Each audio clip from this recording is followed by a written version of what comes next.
নমস্কার বন্ধুরা, সম্পাস রান্নাঘরে আপনাদের সকলকে স্বাগত। আজ আবার একটা রেসিপি নিয়ে আপনাদের কাছে চলে এলাম। আজকে আমি আপনাদের কাছে মাছের ডিমের বড়া রেসিপি শেয়ার করছি। কোনো ময়দা, বেসন, কর্নফ্লোর, চালগুড়ি ছাড়াই মাত্র 1 কাপ চিড়ে দিয়ে এই মাছের ডিমের বড়া আপনাদের বানিয়ে দেখাবো। তাই ভিডিওটা স্কিপ না করে পুরো রেসিপিটা দেখার অনুরোধ রইল।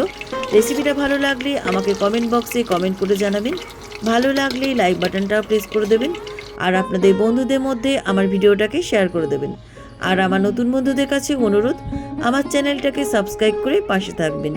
আর আমার চ্যানেলে নতুন নতুন রেসিপি দেখার জন্য পাশে থাকা ছোট্ট বেল আইকনটাও প্রেস করে দেবেন। চলুন আর কথা না বাড়ি, কীভাবে আজকে মাত্র 1 কাপ চিড়ে দিয়ে কীভাবে মাছের ডিমের বড়া বানাচ্ছি রেসিপিটা দেখে নেওয়া যাক। মাছের ডিমের রেসিপির জন্য আমি এখানে 300 গ্রাম কাতলা মাছের ডিম নিয়েছি। আমি এখানে কাতলা মাছের ডিম নিয়েছি, আপনারা যে কোনো মাছের ডিম দিয়ে বানাতে পারেন। ডিমটাকে খুব ভালো করে ধুয়ে রেখেছি। এবার এটাকে সাইডে রেখে দিয়ে এবার আমি 1 কাপ চিড়ে নিলাম। আমি এখানে মোটা চিড়েটা নিয়েছি, আপনারা পাতলা চিড়ে দিয়েও বানাতে পারেন। এবার এই চিড়েটাকে জল দিয়ে খুব ভালো করে ধুয়ে নিচ্ছি। চিড়ের মধ্যে অনেক ময়লা আর ধান থাকে, ধানগুলো কিন্তু বেছে নেবেন। এবার 2-3 বার জল পাল্টে পাল্টে চিড়েটাকে খুব ভালো করে ধুয়ে নিয়ে আপনাদের কাছে ফিরে আসছি। চিড়েটাকে 2-3 বার জল পাল্টে পাল্টে ধুয়ে জল ঝরিয়ে নিয়ে চলে এসেছি। এবারে চিড়ের মধ্যে পরিষ্কার করে ধুয়ে রাখা মাছের ডিমটা দিয়ে দিলাম। এবার আমি এর মধ্যে দিয়ে দিচ্ছি 2টো মিডিয়াম সাইজে মিহি করে কাটা পেঁয়াজ কুচি। পেঁয়াজ কুচি দেওয়ার পর আমি এর মধ্যে দিয়ে দিচ্ছি 4-5টা মিহি করে কাটা কাঁচা লঙ্কা কুচি। কাঁচা লঙ্কার ঝালটা আপনাদের স্বাদ অনুযায়ী দেবেন।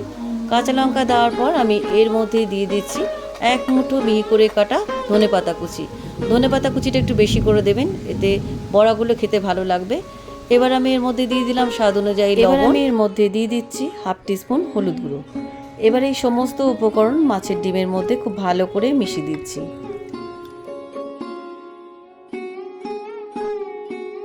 মাছের ডিমের মধ্যে সমস্ত উপকরণ খুব ভালো করে মেখে নিলাম। এবার আমি ঢাকা দিয়ে 5 মিনিট রেখে দিচ্ছি। এটা 5 মিনিট রেস্টে থাক। এবার আমি বড়াগুলো ভাজার জন্য ইন্ডাকশানে একটা কড়াই বসিয়ে দিলাম। কড়াইটা ভালোভাবে গরম হয়ে যাওয়ার পর কড়াইয়ের মধ্যে আমি দিয়ে দিচ্ছি বড়া ভাজার জন্য সর্ষের তেল। আমি এখানে বড়াগুলো সর্ষের তেল দিয়ে ভাজছি, আপনারা চাইলে সাদা তেল দিয়েও ভাজতে পারেন। তবে সর্ষের তেল দিয়ে বড়াগুলো ভাজলে কিন্তু বড়াগুলোর স্বাদ কিন্তু অনেকটা বেড়ে যায়। 5 মিনিট হয়ে গেল, মাছের ডিমের ব্যাটারটা রেস্টে রাখা ছিল। এবার হাত দিয়ে আর একবার ভালো করে মেখে নিচ্ছি। দেখুন মাছের ডিমের ব্যাটারের মধ্যে চিড়েটা ভালোভাবে ভিজে ফুলে উঠেছে। হাত দিয়ে আর একবার ভালো করে মিশিয়ে নিলাম। এদিকে তেলটাও গরম হয়ে গেছে। এবার অল্প অল্প ব্যাটার তুলে নিয়ে গরম তেলের মধ্যে বড়াগুলো ভেজে নিচ্ছি।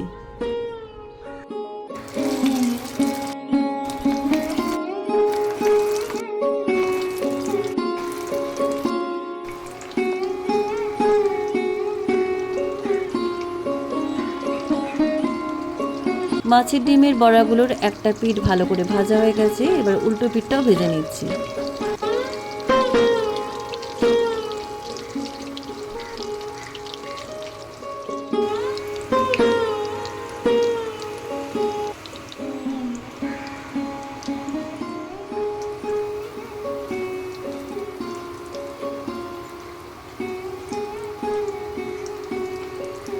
প্রথম ব্যাচে সব কটা বড়া আমার লাল লাল করে ভাজা হয়ে গেছে।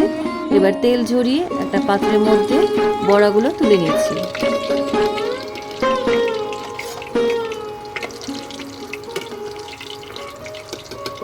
কড়াই থেকে তেল ঝরিয়ে সব কটা মাছের ডিমের বড়া তুলে নিলাম। এবার ওই তেলের মধ্যেই বাকি বড়াগুলো ভেজে নিচ্ছি।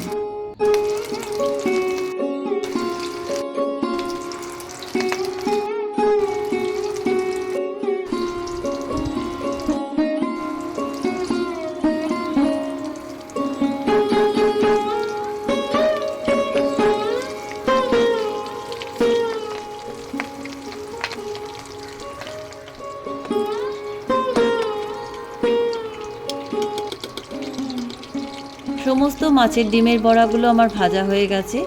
এবার একটা পাত্রের মধ্যে গরম গরম মাছের ডিমের বড়া সার্ভ করছি।